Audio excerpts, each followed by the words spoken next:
Should be okay. Should be live now. I should be live now. I'm joined by Greg, Mike, and Laura from Age of Fire from Charlottesville, Virginia. A heavy metal, thrash metal band. Just a three-piece, aren't you? Yeah. And you're the main member. You're the original member, Greg, the only original member. So tell us, how did the band? You begin. Yeah. So growing up in Florida, South Florida, back in the '80s, and was total metalhead, and got together with a few guys, and that was kind of how the whole thing started. I was kind of mostly writing and things like that. We eventually morphed into another. We kind of, as music changed and we changed musically, we kind of morphed into another band and another brand. But and I think after in the mid '90s, when the whole world went grunge, we kind of fell apart. When like so many other bands did, it wasn't. I was going to ask you about the Village Idiots. Yeah. So actually, it's funny. I'm working on a page now online, trying to upload all that stuff, and I went through some old recordings, trying to take advantage of the COVID time and kind of really get some of that old catalog up and out and things. So we turned into the Idiots. I mean, it was great. We did funk, metal, death metal, blues and jazz all in the same tune. We had a blast. And I mean, our approach was like, why not? We were huge Primus fans, and we're like, let's just go crazy and have a blast. And as the climate changed, we were just kind of, it just disbanded. I eventually moved and things like that. And for me personally, I got really into classical music, playing classical guitar, flamenco guitar, composition, and writing music, in that vein. Growing up in the '80s, obviously huge Yngwie fan, Randy Rhoads, Van Halen, a lot of the classical influenced guys. Still listen to a lot of that stuff, but also still listen to, what they were listening to as well. And but probably, I don't know, 3 or 4 years ago, I was missing it. I went to a metal show. I think it was Motorhead and Megadeth and Heaven and Hell, Black Sabbath with Dio, and I was in the pit, and I was like, oh my God, I love this. I love this. I miss this, and I went back and kind of remastered some of the old reel-to-reel tapes and kind of fattened up some of the guitar tracks and redid some of the vocals and kind of threw it up on the internet. And I was like, all right. And I was like, God, that was a lot of fun. So I went after that, and I did another project. I pretty much wrote everything, mostly instrumental stuff, but it was more thrashy. And from there, I started, things were just kind of picking up steam. We got, and at this point, I didn't have any internet process, or presence. And we started, started doing Facebook pages, websites, doing marketing, PR, kind of utilizing the internet, getting into fan groups and things like that. And things just built up momentum. And then about last spring, worked with a PR guy, and he was fantastic and helped us, I guess helped me get noticed by this label. And at that point, it was funny. Now, Mike and I have known each other for, oh my God, 20 years, maybe more. Like that, yeah. And obviously, and Laura as well. And so I was kind of mixing this piece, which was Fairy Stones. It wound up on our last disc, Shades of Shadow disc. And he was like, hey, I've been working on this stuff. I got my home studio going. Let me mix this. And I was like, wow, he did a phenomenal job. And I've always loved Laura's voice, and respect both of them as musicians. And I was like, hey guys, this is what's going on, and let's, got an opportunity here. And so we started working together and put our heads together, and it gelled really well. So we, kind of got got everything going and we signed with Slip Chick Records, and and then worked, and let's see, I guess first video hit probably end of December, beginning of January, and disc came out in February, which was great. And we were pushing and pushing and pushing, and then come March, like the whole world ended. Yeah, best laid plans of mice and men and all that kind of thing. Yeah. So so that's kind of brings it in a nutshell up to date, the 5. Yeah. So you had a long hiatus, though. Like, so looking at the Metal Archives, assuming it's right, you stopped in '93 as the Village Idiots. And right. What made you, when you came back, what made you go back to being Age of Fire again? Was that the sort of style of music that you was more like interested in, or you thought you would do better at this time, or what made you go back to that moniker? Sure. I think basically it's because I guess it started from that release, that when I remastered stuff, and this was great. I thought it had some traction, to it. It was kind of recognized. I thought of other things, but I don't know. I just kind of identified it, and I wasn't sure early on what it was going to look like and what it was going to be, and so it just kind of grew, and it just kind of fits. So but I definitely wanted to be also contemporary, kind of keep, that roots in the thrash, which I still love. But over the years, I've just kind of branched out into, other music, like be it classical music or even jazz or blues or, the one thing I love where kind of metal's like evolved in so many other places in the world, not so much, in the States, Scandinavian countries where they're actually fusing a lot of the classical elements that I love with metal. I think I'm a huge Nightwish fan and people like that just I think it's awesome. It's such a great fusion of everything I've liked. So I think it just kind of came natural. Yeah, it's like there's no limits now to what you can put into metal. Almost, if you want to put it in it, you can bloody well do it. If you just yes, do your own thing, like drum and bass true. metal and stuff like that. Yeah, it really is. Like for me, probably one of the most like elastic genres out there because if I was to do, electric guitar stuff in an orchestra, it'd be the shtick or cliche or a gimmick or something. But you can do those elements in metal, and it's like everybody's like, hell yeah, this is great. So, Mike and Laura, what made you want to join the band then, just to get you guys into the conversation? Yeah. Did you know the original material from 1988? Did you think you could step in the shoes of the people before you, or?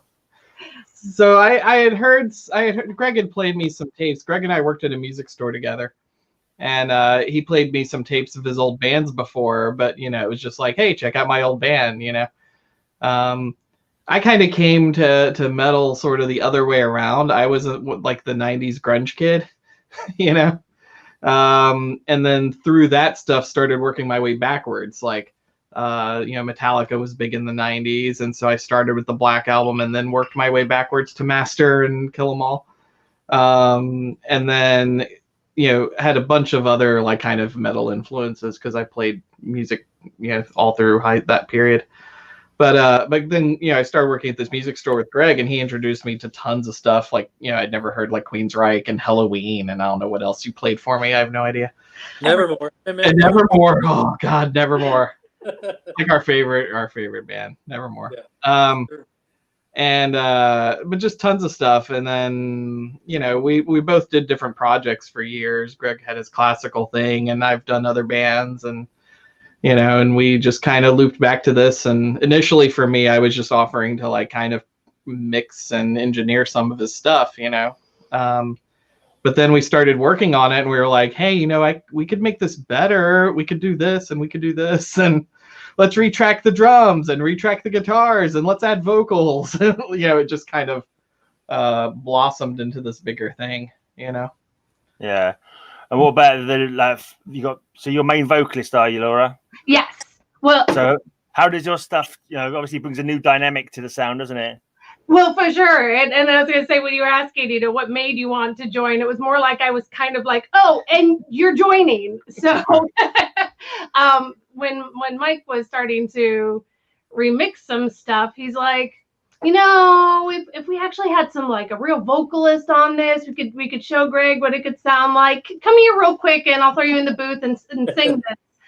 And just spent. I don't think it was a couple of hours, just laying down some tracks real quick, and sent it to Greg. And again, I knew that he was a huge fan of Nightwish, and that's really more my vocal style rather than. Right. What did we do first? Was it King of Aquilone? It was. I think it was.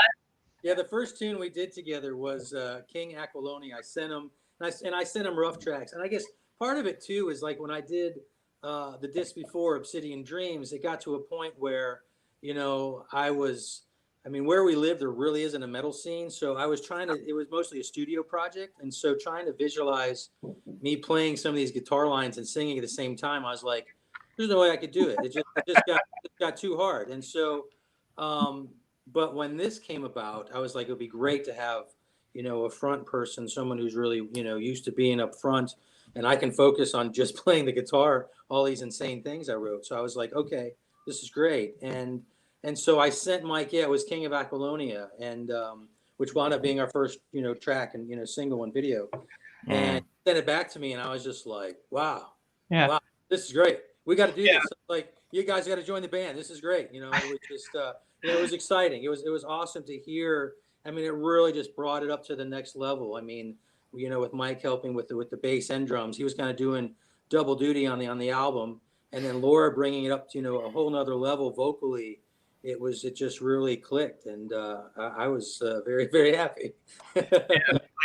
Greg sends me this demo for the song, and it's like got him sort of singing over it, and I hear it and I'm listening to it and I'm like, I know what this is. I mean, it was obviously a very like Maiden, Bruce Dickinson, like it needed a King of Aquilonia, needed this like Bruce Dickinson singing over it. And I was like, well, yeah, we need, this song just needs that. I knew what he was going for because, I know what kind of stuff he likes. Could pull it off. I mean, I grew up loving all the fantastic vocals, Dickinson, Halford, Jeff Tate, of course now Todd LaTorre. I mean, all these guys that just can belt it out. And so, Laura definitely delivered. It's great. So, I think that's one of the big, goals for, as far as moving forward, it would be to, we could collaborate more. There's only 4 tracks of the 10 on the newest disc that had vocals on it. So that's right. The next Okay. More vocal oriented. Right. So Obsidian Dreams, when you first came back in 2019, that was just you doing it on your own then, wasn't it? Singing, guitars and everything, was it? Yeah, I was marching up the hill with the flag by myself. So yeah. So already 3 albums, they must all be vastly different because you've had like massive sort of lineup changes. So is this new 2020 Shades of Shadow, the new album, is this the way it's going to be from now on? So you recording, or you got new stuff hopefully to record in the future? Yes, for sure. Yeah, we've been kicking around some ideas. We've both been working on some solo things during the pandemic times, but I got a few tunes pretty much done. At least presentable. Definitely need to record it and have them put their magic on it. And Mike's been sending me some things too. So I think as we kind of wrap up our solo things here in the next couple months, I think after that we'll start kind of meeting of the minds, start working on some new stuff for next year. Yeah, everybody's looking for 2021 because this year's been it's not been the best. No, yeah, for sure. Flip the counter, like, all right, September. All right, we're getting towards the end. It's hard not even being able to like go out and see other music, right? Because that's what inspires you, right? It keeps you moving, keeping hearing new stuff, and it's just so stagnated. We had three concerts we had tickets to get canceled. At least. Yeah. That sucks. Yeah. But the thing is now, though, with the technology nowadays, you can record in your own houses. You can send music backwards and forwards. There's so much difference now. Though you are locked down. I mean, I was talking to a band the other day, and they've been recording and like doing stuff, not even being in the same room with each other. And bands could do that. I mean, let's talk about the changes in when you recorded your 1988 album to where you recorded your 2020. So that's chalk and cheese, isn't it? So can you tell us a little bit about the pros and cons of both methods and periods? Wow. I mean, really, I don't know. I think it's pros in so many ways because, God, you talk about the 88. It was like we actually did it up in New York City. I guess actually in Jersey, upstate Jersey. And the original 3-piece of us, and we went in and it was like we're cutting tape, and it's like you get one take where the drummer nails it, and then you have this flub here and there, and and you're like, all right, can you live with it? Because you gotta do it all over. Now it's like I think as everything goes digital, I think George Lucas calls it like the super take. Everybody can kind of redo it, so everything kind of nails and. It's just like the take, so it's I think it makes it a lot easier, although as I say that, I've definitely been getting back into vinyl again too, and listening to things that aren't as compressed, and that's kind of nice. It's when you look at, it's so hard when you spend so many hours on working and recording your music and trying to make it this great bombastic thing, and everybody's listening to it on this. Yeah. It's kind of a bummer. You're like, that's not really how I wanted it presented, and so it's it's catch-22. It's just the way things are. So I think a lot of bands now don't even necessarily bring out a physical item. They just do this all digital. The digital they do us, we haven't got no overheads to pay out on that kind of thing. So what about the most recent album then? Is that and the one before? Were they both CD? Any vinyl versions of them, or has it all been? How have you put those out? Right. So the first two were all digital, and then actually, as I say that, the original '80s one, there was a cassette version. No. So and then this one is both digital and tangible copies. So right. Is it on vinyl though, or just CD? Just CD as of yet. Yeah, vinyl would be great. Yeah. But, not as of yet. Yeah, the vinyl is definitely sort of, it's come back in again, hasn't it? Massively. I think it went away for a little bit, but there were so many people who just loved it. It's just like, it's still massive. So let's talk about vocals, lyrics more really. The King of Aquilonia, is that about Conan? Yes. Yeah, I was okay. Very good. Yeah. I'm still a Conan nerd. So I grew up reading the original Robert E. Howard books, and And I guess one thing I've always loved about some of the bands that I love is where they will refer to literature, and have a little bit basis to it. And there's so many things have been done to death, like Lovecraft and and things like that. And I wanted to do something that was really cool, at least something I thought was really cool, something I could relate to, and kind of I thought it kind of felt felt fit, and and then but also too just that whole part, everybody. Typically in the movies or whatever, everybody thinks of Conan as this, barbarian warrior, which of course he was, but he did ultimately become, king of this kingdom, which was cool, and marry and etc. Had a son and etc. We'll have to do that in the sequel. He moves on and gives the kingdom to his son or whatever. But but for that song, it just clicked. I mean, ironically, I was at a festival 2 years ago in Maui, and I was on the beach, which is where I wound up penning the lyrics to that tune. I mean, so. Talk about juxtaposition, it's palm trees and whatever, and watching turtles pop their heads up on the beach, and I'm writing, this is great, so instantly thought of Samaria and the Hyborian age, where you was basking in the sun on the beach, drinking cocktails. That's right. Conan safe from a distance. That's right. Yeah. What about other lyrics? Are they all fantasy based? I mean, are they all based literature based? Is there any other? Judgment Day is 2020. Just well, that's true. I know, it's really appropriate that's our second. yeah. That's the video that's in production right now at the label is a track called Judgment Day. The label asked us, I guess, a couple months ago what we wanted as the next single, and it just seemed to kind of fit what was going on. The current affairs, what was going on. It was funny. The label said, well, what do you envision this? And I was like, man, just turn on the news. It's all right there. So I guess there's those two tunes. There's one Crystal Ball lyrics, which is kind of an homage to Dio, obviously a huge Dio fan growing up. And then a tune that I'm doing vocals on called Time Is Running Out. Very, very, very thrashy, very back to the olden stuff. And so, although it's interesting, I left it kind of open-ended on what people think that was.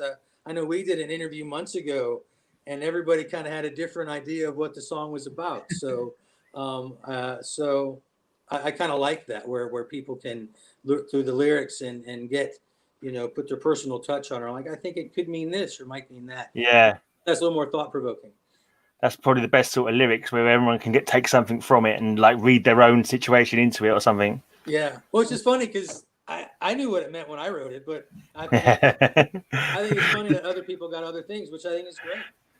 Do they ever say to you, this is what I got out of it? And you go, actually, that's a good idea. Yeah, that's what it's about now. Yeah. Yeah. Mhm. I meant that all along. That's totally what Yeah. What about you, Laura? Have you started writing lyrics now? I am not a lyricist. Hey, but you've written No, some. that's not entirely true. I'm really good at filling in the gaps. You know, whenever there's like, oh, we need a line. Like I'm good at those, but All right. I wouldn't say I'm much of a lyricist myself. Not a strong suit. I rely on my daughter a lot for that. Actually, she's fantastic. So I'm just like, write me something. Teenage it's Angry. true. It's true. Yeah, I might have to pick her brain for the next disc. You know. Oh, she's good. Yeah. You better give her writing credits as well. She already has that like song that's entirely in Latin. Yeah, All right. It's gonna be like totally metal. that sounds great. Yeah. And what do you do with the two singers? So you, Greg, you sing on certain songs. Do you do like some vocal interplay, like playing off each other, or is it mainly Laura leading and then you just doing some backing? Yeah.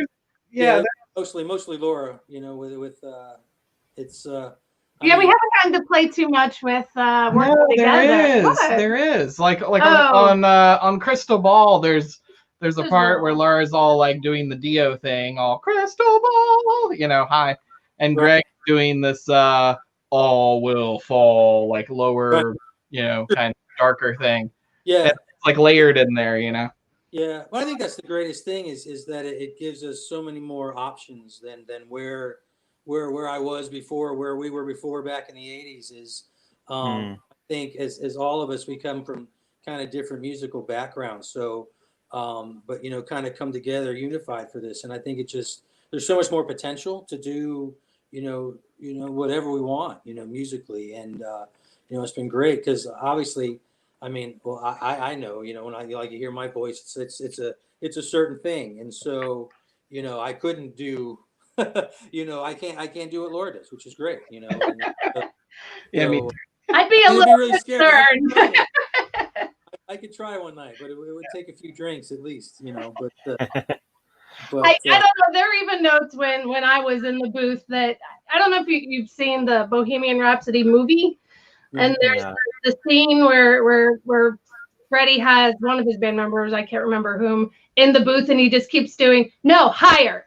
No higher. It's the bass player, right? No higher. Isn't it the bass player? I think so. Yeah. And like that's what he's doing. He's like, no, go higher. Another octave. Go ahead.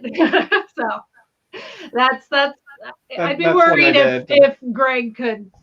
yeah, that's when you go lower. Yeah.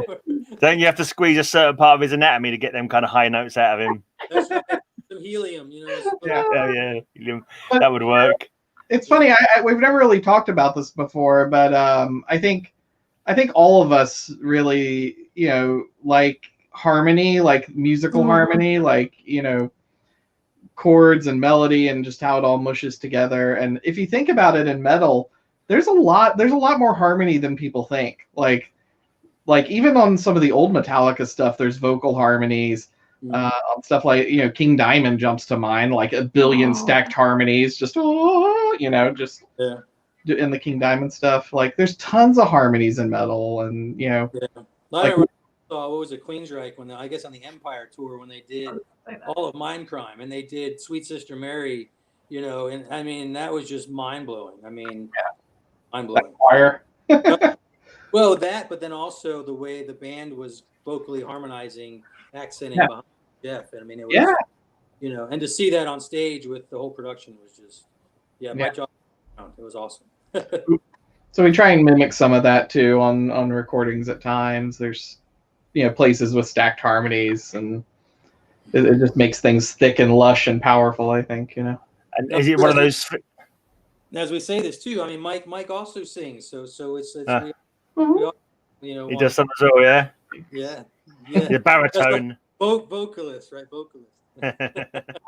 So is it like, because you're doing a lot of producing yourself, so I take it you can sort of like mess with things all the while that you're doing it, so nothing's like set in iron, and you can just keep on adding to it and changing it depending on how it feels on the day? Is that how it works? More or less. I think we have a good vision going into it, you know, like it's like with the, you know, when Greg gave me the demo for King of Aquilonia, it was just like, you know, I kind of knew what we were going for right away. So it never altered a whole lot from the original vision. Like we tried a couple different things with some like nuances, like different harmonies and things like that, or like, should you sing this note or this note? And we played with stuff like that a little bit.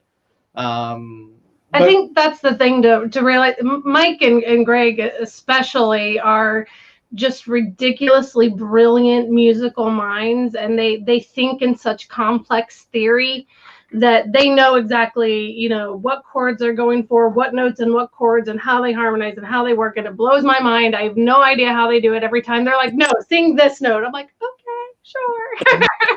I will be your dancing monkey. But they really know what they're doing. It's intimidating. I think it's an illusion, but okay. Thank you. Okay, let's go to the band name, Age of Fire. What's that all about? What's the meaning behind the name? Oh, okay. So, I guess God, it was the '80s. So I think, you know, I was brought up, you know, pretty religious, and I think I was reading and discovering things in the late '80s, and somewhere I came. It was a reference to, you know, Armageddon, the end of times, and it was the Age of Fire, and I was like, man, that's a great name for a band. It is a great band name. When Greg told me about it, I was actually one of my first thoughts was like, that has to be taken. Like, right. You did say like, yeah, I did, and I went and looked, and there's, as far as I can tell, there's been no other Age of Fire, and I'm like, really? Come on, metal bands, you're slacking. Well, it's funny because there was another Village Idiots. We ran into that initially. Right? We're like, are you kidding? You know, and then so that happens all the time. You know, I don't think I've been in a band ever that didn't have some other band name with a similar name, except one. Yeah, one. Yeah. But it's such a common thing. But not with Age of Fire. It's such a it seems like such an obvious metal name, right? I thought so. I think it's one of the things, like the lyrics as well. It's quite evocative, where you can make your own sort of meaning from it. You could imagine what's that mean exactly. You know, quite a thoughtful kind of name. And let's talk about, because you've changed with 3 different albums, 3 different lineups. How would you say the Age of Fire sound is now? How would you describe the current Age of Fire sound? And what do you think it would be like going onwards? Will it be similar vein, or will any nuances brought into the mix, or how do you think you are? I might defer to Mike with that one. I mean, I tell you, Mike's great because, I mean, he's got such a great ear, you know, and we've known each other for decades, so it was nice. You know, I would sit there in the studio and I'd lay something down. He'd be like, "You should do that again. You should do that again." So it's sonically, I think Mike really helped bring it up to the next level. I mean, his audio skills. I mean, I have. You know, I get so far, but it was great having somebody to bounce, you know, some sonic ideas off of. We've talked about, you know, some visions and ideas, concepts sonically, where we want to kind of take the next album, and kind of, you know, I think just changing and evolving. You know, I think, you know, most artists, musicians want to do that. You want to be in a rut, or you know, you always want to kind of keep moving forward and challenging yourself and doing different things.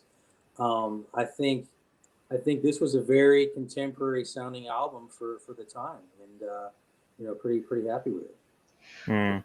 I think that's the cool thing about the current album, The Shades of Shadows, because you know, and Greg kind of purposefully designed it this way and wrote it this way. There's a little taste of kind of every.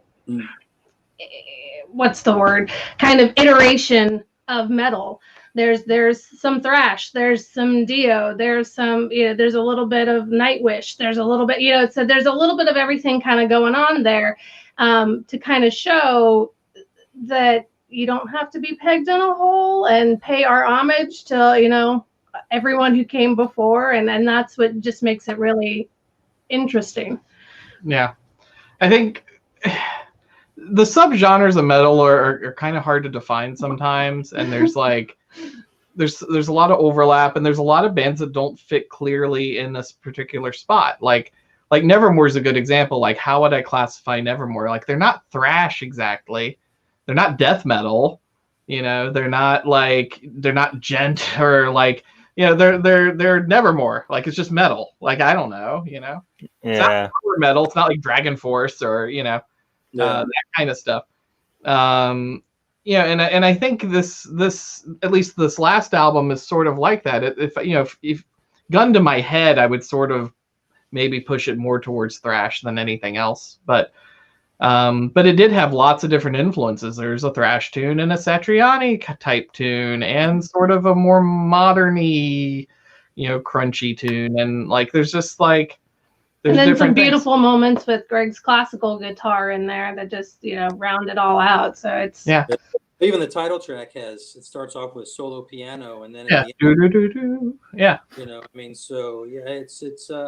it's true. It's kind of like a tribute to metal. I mean, in so many ways, because it just kind of hits, a lot of, and it starts off with an orchestration thing. I mean, so it's French horns and flutes and strings, and it kind of hits a lot of boxes. I think for me, it's still fun because some of the solos I improvised.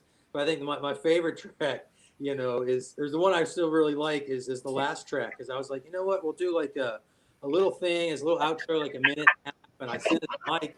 And he was just like, dude, we could do this and we can do that. And the next thing I know, it's like this 7-8 minute epic thing. And I was like, that's great. And he's like, yeah, you got to do solo here, and then solo over there, and then solo all through that. I was like, yeah, okay. And so it works. It was a really nice. But again, that's one of the things that I missed, with the previous album is bouncing things off of people and be like, hey, what do you think of this? And and just kind of, like, you can come up with A, I can come up with B, and we get to C together, and we couldn't do it individually. It's as a collective, it's a great thing. Yeah, it sounds like you're very much willing to listen to each other as well, rather than like, this is how I want to do it. We're sticking with this. You're happy to like just flow and come until you come up with the finished product. Like, oh yeah. Yeah. I think love music that it's I think it's trying to be true to the song. It's kind of like true creating, like, as a team. So you got together as a lineup. Now you're saying, was it February? No, February brought the album out, wasn't it? But how long ago did you get together as a proper lineup? It was like it was last summer, kind of like last spring, summer. Yeah. And have you had any chance at all, what with all this COVID, to actually do any live stuff? No, that is funny. Nothing's going on right now. The disc came out, it was like the third week of February, and we kind of did like a couple weeks of promo. I was in Europe actually the first week of March, and then we were talking about getting, doing rehearsals when we came back, and then it was just like everything just shut down. I mean, where our works were and just life. I mean, it was just everything shut down, and just went mad, and we've been kind of in madness ever since, really. I mean, yeah. Have you all played live in previous bands? Mm-hmm. Oh yeah, for sure. A lot. Yeah. So you were eager to get back to it then? Oh yeah. Actually, I just booked and it's funny. I just love to play, and so I do a lot of solo stuff. I mean, I'll sit in with blues, jazz groups, whatever. I mean, I just like to play. It doesn't, it's all 12 notes, at the end of the day, and so it's. I just actually booked a blues gig sitting in with a festival here, like right before the show. It's an outdoor gig, weather permitting, but we'll see how that goes. But I think 2 days before that, I got a classical gig, and so, but no, I'm definitely itching to kind of get back into the metal world, onto the rock stage. And when you do get back to when the world stops dying and we can start doing gigs again, I mean, what are your plans? Are you like a tour, or is it, how are you going to do it? Just local gigs? We'll see. Yeah, I think that's still kind of up in the air at this point. I think because I think it's hard to say, and I know I've burned a lot of brain cells, and I'm sure they have too, as far as like what the future, of live music is going to look like. Because you got places here. I don't know what it is over there in England, but it's like, here they start talking about venues being a quarter to a third capacity, and I'm like, well, that means I'm going to be making like a quarter or a third of what I was making before. And it wasn't really much in the first place, So, you just kind of try to weigh it. It's I think right now it's still kind of a mystery of what. And artists are playing drive-in movie theaters now. Like you pull up in your car and listen to a concert, through the radio. there's been a few people doing like just gigs like from their houses, like from their bedrooms or whatever, and like playing, streaming them online kind of thing. Yeah. We just had some backyard work done. We're going, this is kind of a stage. We could just have people bring lawn chairs and put them in the yard. We maybe do that, but I'm feeling the itch for sure. Yeah, for sure. Yeah. Yeah. You got to invite the neighbors. Right. And We're used to playing like, once a month or so at least. I mean, that's kind of our regular kind of schedule before COVID. And now we just can't do anything. So we're just kind of working on music at home, and like, I think realistically that's probably what's going to happen, because we're looking at a vaccine by the end of the year at the soonest, and maybe next spring, before life kind of goes back to normal from COVID, I think. And so I think realistically we may have a new album out before music's really back to normal. And so when tour in support of that, Yeah. We're supporting 2 albums at once. Right. Yeah. I mean, really. I was thinking about that. Maybe just call this one like, this was a missed opportunity. Couldn't do nothing about it. We just onwards and upwards. Yeah. New album, and hopefully we can tour that one kind of thing. Yeah. How did the deal come about with Slip Trick Records? They seem to be signing quite a lot of bands. I see their name attached to quite a lot of bands. What are they like as a label? How did you get that sorted? And any stories to tell about them? Yeah. I think it's I guess initially I got involved with them with Wes Jacques, his Metal Coffee PR company, and he got us in touch with them, and it was great. I think there's definitely metalheads in the States, but it's just not a huge metal place. When you see a lot of acts touring, there's not a lot. If the big bands come through, if you're lucky, it's like New York. Maybe, Tennessee, Memphis or something like that, or Nashville, Florida, maybe on their way down to Brazil, and then hit Mexico and, come back up and hit Los Angeles. I mean, it's just not a lot of support infrastructure here like it was in the 80s. When I grew up, you couldn't throw a rock, without hitting a metal band or a metal club. They were everywhere. Now, so it was nice having them in Europe and kind of pushing, our name, our product, out in Europe. So that was nice. So the response has been great. People have been really welcoming, all across Europe, Russia, Eastern Europe. It's been awesome. So we've been very grateful for the exposure that they've given us. And so that's one of the things now, is getting your name sort of known more, isn't it? So what's it like there? You've been doing a lot of interviews and stuff like that. All that's changed, isn't it, from back in '88 when it was fanzines, as I was talking about earlier on. How much have you been able to get your name out there? Oh my God! And that's that's been the COVID thing. Has been doing interviews with magazines, things like this, is just trying to keep the torch burning. Be like, hey. This I know we're all in lockdown, but it's a good opportunity to listen to our new album, and I think that's it, is just trying to keep, that ball rolling, as much as you can. Because we did spend a lot of time and effort on the discs, and we were, looking forward to sharing it with everybody, and we'll just have to, right now it's on the disc, Yeah, you get it in people's pockets and people's collections and that. I don't know what to say now. I've covered everything. So have you got any new songs actually written, or have you got anything?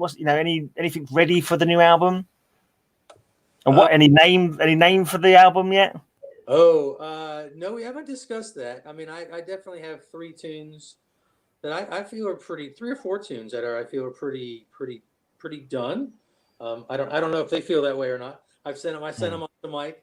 Still waiting for them to kind of. I haven't listened to that last one you sent yet. Greg sent me one like a day or 2 ago, and I haven't had a chance to listen to it yet. Oh, that's actually for a whole other thing. Oh, okay. Well, I haven't listened to that yet either. Yeah. but and then to make a long story short, so I was doing all the classical stuff, and then I was playing classical like exclusively for many years, and for whatever you want to call it, fate, whatever. But I was diagnosed with cancer, and it was like with the whole, the chemo thing, playing classical guitar, the tension was just too hard. So I just started picking up my electric guitar again. So I actually did like 2 solo albums of just, very electronic. It was very therapeutic, to do. And so, so there's there's like a solo classical stuff that I do, but then there's some solo electric stuff that I do as well. And so, so that was, I have some interest in doing another project in that vein as well too. So, trying to work on some things like that. So, we'll see. It's just making. So what's the name of that project? Is that just under your own name, or? It is, yeah. Just actually, Greg C. Brown. There's a folk guy. I ran into some crap years ago because there's a Greg Brown. It's like the most common name you could think of. And so if people usually if they use my full name, I mean I joke with this because if you use my full name, it just Gregory Brown. It just sounds, I don't know. It's just never rang with. I didn't identify with it. So so I just used my middle initial just to kind of deviate from it. I mean I remember I did a gig once. And it was under Greg Brown, and they were advertising Greg Brown. And these people showed up, and they're like, "You're not him." And I'm like, "Oh no!" You're like, yeah, it's me. Here's my driver's license. Like, yeah, I'm him. So it is like a marketing nightmare. So yeah, working with some people, we're trying to trying to breathe some new air into some of that too, and have some ideas to get away from that too. So we'll see. Is that like guitar shred kind of stuff? Oh yeah, that's exactly what it is. Yeah. So it's it's a lot of fun. I mean that's and a lot of the I think a couple tracks off the new disc were old songs I did years ago that I thought kind of fit in this vein, and so thought it worked well. So yeah. Is the Greg C. Brown, is that instrumental as well, or is it? That's all instrumental. Oh, instrumental, yeah. Yeah. Yeah, you can check out his right hand and see all those pretty nails. Nails. Yeah, classic nails. Yeah. We also tracked an entire album of Greg playing like Italian classical guitar music. We did that here at our studio like a couple months ago, right? Right. Yeah. So that's I'm very, very slowly going through the takes for that. There always seems to be other things taking precedent. I mean, I think I enjoy recording it, and I do it when I think when I wake up in the morning, if I have a chance to work on my music or our music versus other music, our music takes precedence over that, Yeah. Sound like a bit of a workaholic. Yeah. Musicaholic. Yeah. Yeah. Well, it's true. I mean, I don't know. I think it's how I've tried to stay sane during this, the pandemic times. It's like, all right, I can't get on stage. I can't do this. I can't perform. And then plus the social aspects of meeting people, interacting, with musicians, the public, and the next thing you know, you're like, bam, you're in lockdown. And it's so, yeah, I feel kind of like a caged animal. So I've been trying to take that energy and put it, into music, as much as I can. Yeah. So, Mike, is it like you got your home studio, or have you actually got a proper recording studio? You have other bands come in and record with you, or how is that? Somewhere in between. So it's a little home studio, but I have there's a room above my garage that's like a control room, basically, with like monitors and the computer and stuff. But then I have a snake that runs down to a room off the side of the garage where we can track stuff sort of separately from the control room. So I have like some isolation and like, a tracking room and a control room, basically. I haven't had a whole lot of other bands out here yet. I want to start doing that some. Now that I have a proper setup to do that. But COVID hit right when I got the snake wired up. Before that, was the box, But when we did the Italian thing, it was like there was so minimal, contact with one another. I mean, he was upstairs and I had the headphones on. And it was like, all right, cool. And so it was a great, pandemic recording. I mean, because, I'm sure, the virus, it's just hard, trying to get a band in and equipment and. Yeah. No virus-based songs yet. No songs. Well, other than the one that you said it was unintentionally sort of like this year. But are there any sort of like planned songs to sort of like? I feel like we could. Right. Like a COVID lullaby or something. Right. Yeah. Not on this side. I haven't been inspired either. There'll be all these like ballads to who knows? I mean, it's I haven't been inspired by virus. But I tell you, it's interesting. I think for me, it gives me like more and more appreciation to War of the Worlds by H.G. Wells. And when people talk about, all the Martians were done in by these little bacteria. Oh yeah, yeah, that's brilliant. That's absolutely brilliant. Yeah. It was a nuclear bomb. I do think in the next, year or so, we're going to be hearing a lot of songs about isolation and about, being apart, and, Yeah. it'll be thematic for sure. Yes. I wonder if it's go to live concerts. I just think the consequences may be even further reaching. I'm thinking of the kids who've had to grow up with this not being allowed to go out, fear of germs and all that. They're going to be growing up. I don't know how they're going to be when they grow up. I think there's going to be a few disturbed kids when they're adults because of this. Oh yeah, a little bit. A 14-year-old, daughter, and she's it's been hard. I mean, it's definitely been hard. Getting ready to go into high school and that whole social thing, and it's we you do what you can. Yeah, I think I'm glad it happened when I'm 50 rather than when I was 18 and wanting to go out every night. He would have been murder. So, sorry, you say something? No, I was like, no, I agree with you absolutely. Yeah. I couldn't imagine.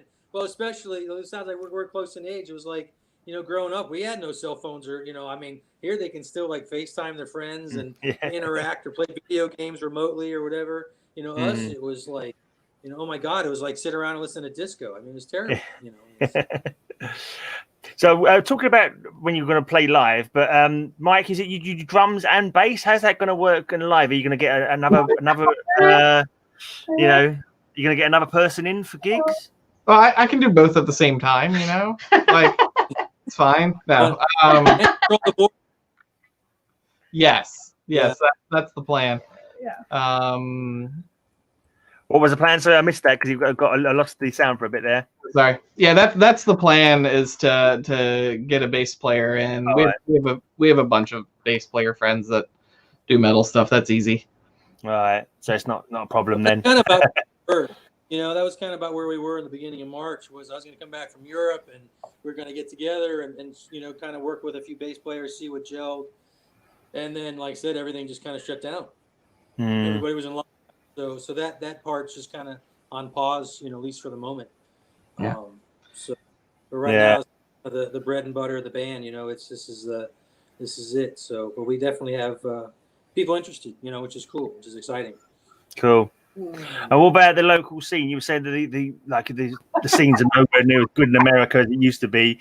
Not so many places for people to play and all that. So you're laughing already. So you haven't got anywhere.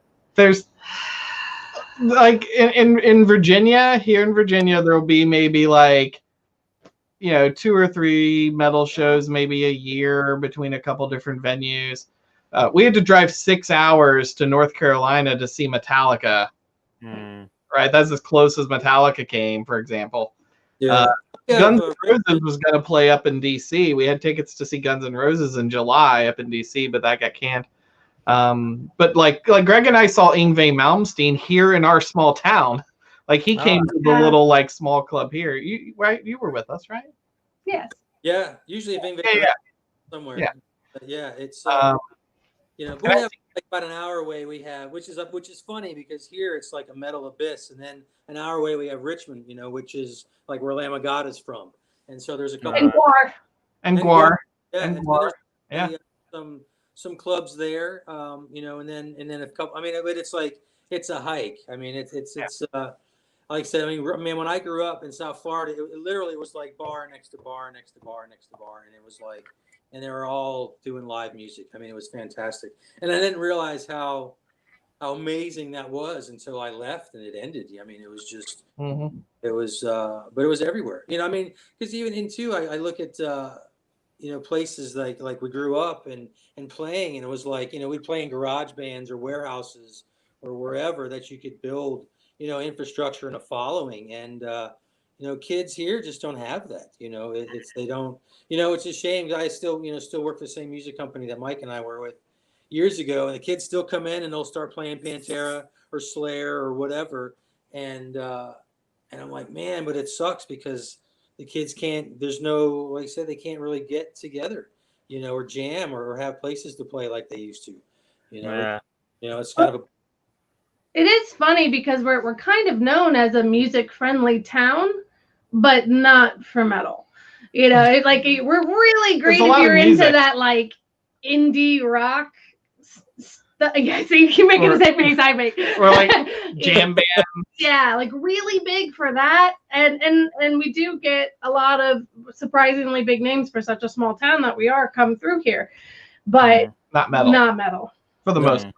Yeah, it's true. I mean, there's kind of a Appalachian folk. You know, there's a lot more folk scene. I mean, there's definitely blues and jazz, but there's also folk music. And you know, nothing against that, but as far as metal scene, there's just nothing. I mean, it's and usually when we have those metal shows, a lot of them, the bands are from not even from our town. They're coming from an hour away or this and that, and so there's not a lot of support, infrastructure. Even in radio. I mean, you used to be able to get radio or local like magazines or something. It was. Like here we had our album come out, and I'm like reaching out to the newspapers. I mean, hey, this is great. You guys should and it was just you get no response. I mean, it's crazy. Like, oh, it's metal. I have a funny metal story about our town. Yeah, Greg, I don't think Greg's heard this one.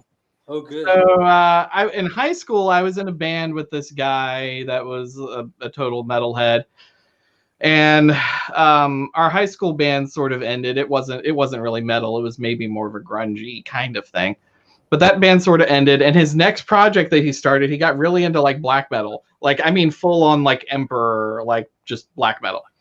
And, I was sort of like, what is this? Right. And I'm the drummer in this band. And he asked me to do it. And I'm like, sure, why not? So there I am just playing like blast beats, just as fast as I can to this black metal stuff that was just kind of like crazy.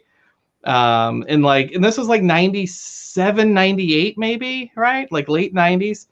And in our small town, there's this amphitheater downtown where like all the big bands play and like the jam bands play for the town and stuff. And somehow we got booked on the middle of a Sunday at this downtown amphitheater in our small town, this black metal band. And so we go and we do this like gig there. I mean, there wasn't hardly anybody there, but there was like less people there after we played. I mean, it was just it was the weirdest thing. It's probably like one of the craziest, one of the only metal shows to grace this town really ever. Just black metal downtown. Yeah, what was the band called? I have no idea. I don't remember. Like, it was like our black metal band. Like, I have no idea. Yeah, but you were in that band once. I kind of remember what it was, and you're like, and you guys were kind of like grungy or whatever, 90s band, and you're like, yeah, there's this tune we're doing. It's like a total like 80s. We need someone just to get up there and shred. And he's like, would you do that? Do you remember that? I was like at the Outback Lodge. Yeah, that was the secret. I was in this jam band here. Oh, that was the secret? Yeah, I was in this sort of like quasi jam band called The Secret. It was somewhere between like Dave and No Doubt and Funk. Like somewhere in between all that. It was weird. But we would play, we played every week at this club and like had a decent following, and we would have guest musicians in all the time to come up and play. And early on in the band, we had this guy that played guitar, Don Jones. Don's a shredder and just like shreds like crazy. He's amazing. But he left the band, and we got this other guitarist for a while, and he just kind of played rhythm. And I was like, man, I miss having like shredding solos. We should have Greg up, because we just have guest soloists all the time, like sit in and play. And so Greg came out and like got up there and like shredded a solo with us one night. It was fun. I forgot all about that. God, what year was that? 97, 98, something like that. Yeah.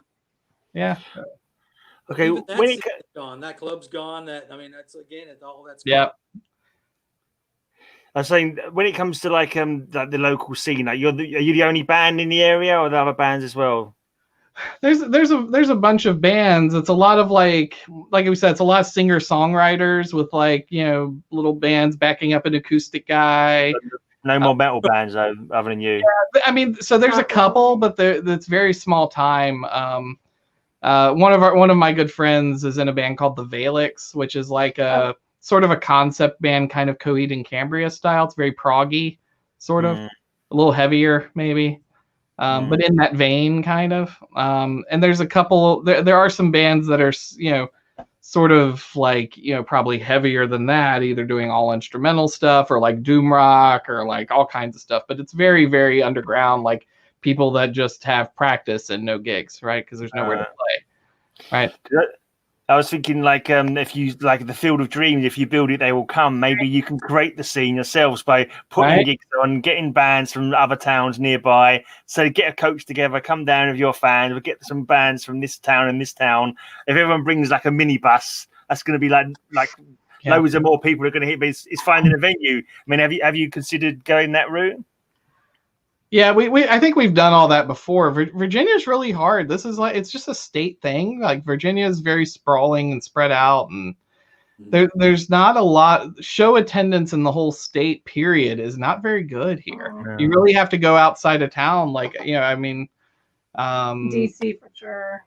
Yeah, like anytime I had one of my bands played up in Baltimore once, and is like, packed houses and stuff, even though like we don't have a following there. People just go out to shows because it's like what you do on Friday night. Yeah, but how long ago was that? Not that long. I think it's changed. It has changed. People just don't go out to clubs anymore just to go to clubs and hear what's there. It's you only go if it's somebody that you already recognize, and it's kind of been a little bit of a death of live music. Yeah, but we had U2 in town. I mean, God, that was years ago in a stadium, and it was only half full. Right. Even when Metallica was here, that was like an indoor place. What's the capacity of John Paul Jones? What, 8, 10, 12,000? Yeah, and that was half empty. I mean, it was like, and that's you're that's like crazy. If they can't bring the people in, we're not. I mean, it's just, and it's hard. It's a hard world, where you can actually access more people online, through promotions and forums and things like that. Then you can actually, hit in the streets like you used to. Yeah. Which is or you go play out of town. You just go play in New York or Philly or Tampa or someplace, Yeah. Yeah, it must be hard though to sort of put a tour on like that, like without like backing, like financial backing from someone. Just like you can't just sort of down tools and say we're going to go and do like 5 weeks or something around. That can't be a thing that you can, seriously consider, is it? I think it's honestly more of a time issue, and I don't want to speak for everyone, but like I'm old. Like, I'm not sleeping in a van anymore. I feel like I'm not schlepping gear at 3 a.m. Like, I mean, there's part of me where like I'm older. I would not say I'm old, but that isn't a terrible way to go though. But it's definitely not as alluring as it used to be. I wake up and piles of beer and whatever, and like whose foot is this in my face, and those things just kind of lost its luster. But For the most part, we try and play smarter, not harder. Like rather than doing like 100 club shows for 5 people, we'll do like 1 festival show. Yeah. Like that's the kind of gig. Like Laura and I are in another band, and that's pretty much the only gigs we take are like, amphitheater festival shows. Like we won't play bars anymore. We don't do anything at 2 a.m. anymore. We do stuff. We do stuff where there's gonna be people there. Like we just don't do gigs that are. Yeah. It's better to do 1 gig where there's 1,000 people than 100 gigs where there's 5 people. Because I was thinking about, you mentioned Guar earlier on, because they used to have a Guarbecue or something like that they used to do, didn't they? Was that every year? I thought you could start like an Age of Fire festival or something like that. That'd be great. Yeah. No, it's actually one of our friends started a festival here. Him and his friends started a festival about, I don't know, 15 years ago or something. What's it called? Rooster Fest? Rooster Walk. Rooster Fest, something like that. But it's turned into a big thing. I mean, they got big bands like last year. I don't know, like Bela Fleck or somebody, like, pretty well-known people. Yeah. So there are those things here. Lockin's here, and that's huge. Yeah. So that's not out of the realm of possibility. It's just, again, not metal. Right. And you could do it with metal. It would just take a long time and logistics to set up, and then Yeah. hurdle to that stuff these days. I've looked into doing that stuff before. It's like a lot of insurance. Yeah. It's really expensive. It's I like bet so many rules and guidelines. It's You only have to going to go get worse now that just being in COVID. public is Yeah. dangerous in and Now of you need itself. COVID insurance too, in addition to damaged property insurance. Well, it's Yeah. true.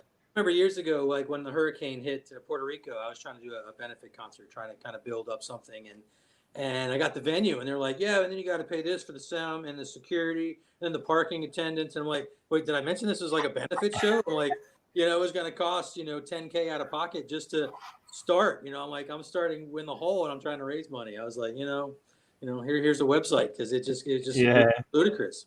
Yeah. So You don't want to do a benefit gig and end up losing money because that just looks bad. Yeah. Mhm. Right. Benefit promoter. Yeah. Yeah, I think right now our main focus is just on writing new stuff and getting stuff out. Like, we've been writing a lot. Like Laura and I are putting out a disc for our other band, and in addition to all that stuff that I write these metal riffs, and I'm like, oh, that goes in the Age of Fire pile, right? Because I have these very metal riffs that don't fit, right? And then we're gonna put our heads together here soon with Greg, and over the winter, I think work up a new record and try and get it out next year. And then hopefully do a few shows in support of that at decent sized places, and hopefully by next summer things are back to some semblance of right, and we can normal. Yeah. Summer 2021 would be great. Get the festivals back and get the people outside, and and just love life and music, live music again. As long as we don't get COVID-21. Right. Yes. That's nice. Right. We've got well, we've gone for an hour now, so let's wrap this up. Where can people find your stuff? I've put the links down in the description. I put a link to the blog as well, where I've tried to put I think I can't remember if my YouTube channel is in it, but have a check of the blog. I think I sent you the link before. Just check if there's any other links that you want me to put in there at all. I've got your Bandcamp, your Facebook, and your Spotify there. We never actually talked about your videos, because you said you've been doing some decent videos, like singles for your songs. We never really got to talk about that much. But if you send me your YouTube link, I can add that, and people can check out your videos on there. Great, thank you. Yeah, that would be great. Yeah, it's a lyric video we did for King Aquilonius. So, and I know we're Judgment Day is in production as we speak. So hopefully that'll come out soon. So we're just kind of waiting. And again, I think everybody's just moving slow with the virus. Yeah. So I'll let you guys just finish up. How do you want to do any messages to people? Anything to say to the people who watch this? Yeah, just thank you. Thanks for all the support, and hope to see you on the road, on the stage, coming up in the near future. You can also check us out at ageoffire.net, as well as Facebook and things like that. So thank you so much. Thank you for having us on tonight. No, my pleasure. Cool. Anyone else got anything to say, or we say goodbye now? Yeah. Lovely to it's been talk great. to everyone. It's good to talk to anyone these days. Yeah, it's true. It's true. All right, I'm just going to end that now.